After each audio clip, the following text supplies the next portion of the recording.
Adding and subtracting integers. Today we're going to be doing addition and subtraction problems with both positive and negative numbers, and there are two things that I think make adding and subtracting with integers a lot simpler. Okay, so two things that you have to know and remember.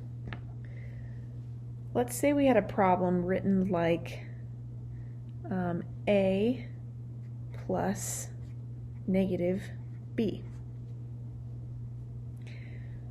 This problem can be rewritten in a simpler way.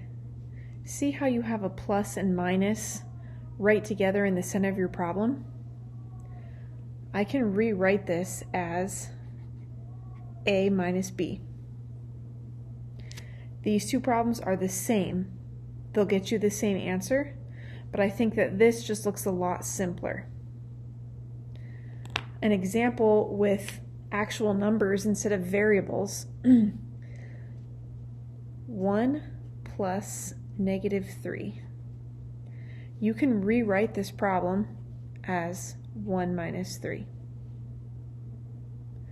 Okay, so whenever you see both a plus and minus sign right next to each other in the center of your problem, you don't need both.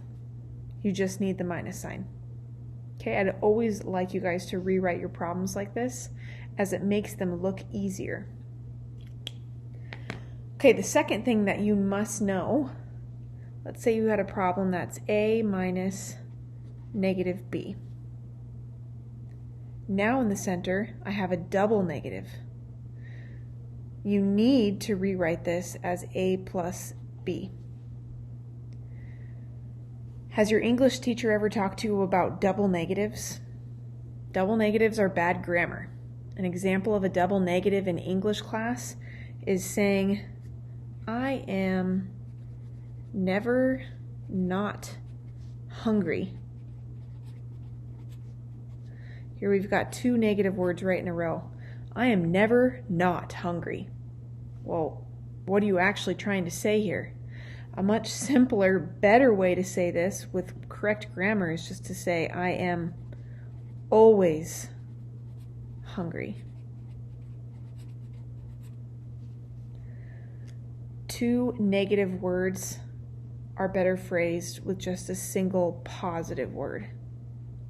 The same applies with math. When you have two negatives right in the center of your problem, you need to rewrite that as a plus sign. So an example with, again, numbers instead of variables would be 1 minus negative 3. This problem needs to be rewritten as 1 plus 3. Now this problem looks much simpler. 1 plus 3 is 4. Okay. So as long as you guys can remember to do these two things, I think they make addition and subtraction problems with negatives appear much simpler. All right, today when we add and subtract integers, we're going to be using the number line and also color-coded dots as a helpful visual. Here's some examples. Negative 5 plus negative 3. You guys see how in the center we have a plus minus? In the center there's a plus minus. I would like you to just rewrite that with a minus sign. You don't need the plus and the minus in the middle. So rewriting this problem would just be negative 5 minus 3. Okay, now we can use the number line as a visual to help us get the answer correct. We're starting at negative 5, right here, and we're subtracting 3. Now whenever you subtract, you're going to move left on the number line, because subtracting makes numbers smaller, and you always move left on the number line when you're going towards smaller numbers. So we're starting at negative 5, and we're going to subtract off 1, 2, 3. The answer to this problem is negative 8. Another helpful visual a lot of students prefer is to use color-coded dots.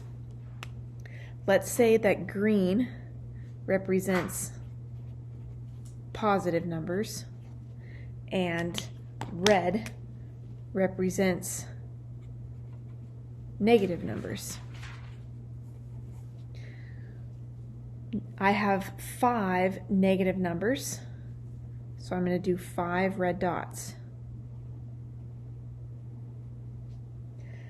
And 3 also has a negative sign in front of it. Now you might think that's not a negative sign, that's a minus sign. Negatives and minus signs are the same thing. That's why they look identical. So in elementary school, when you guys were learning to subtract, technically you were working with negative numbers. So I have 5 negative numbers, and I have 3 negative numbers. All these together make 8 negatives. All right, let's do another example using these visuals again. -7 plus 4. Now I don't need to rewrite this problem. I don't have a plus minus in the center like in the previous problem, nor do I have a double negative in the center of my problem.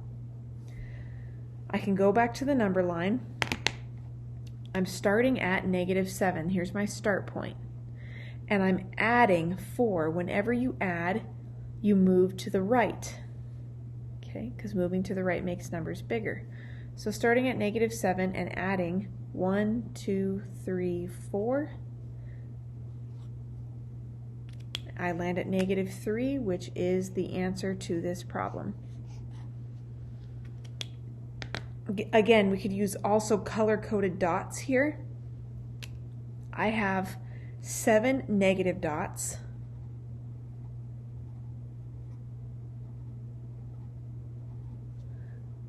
And I have 4 positive dots.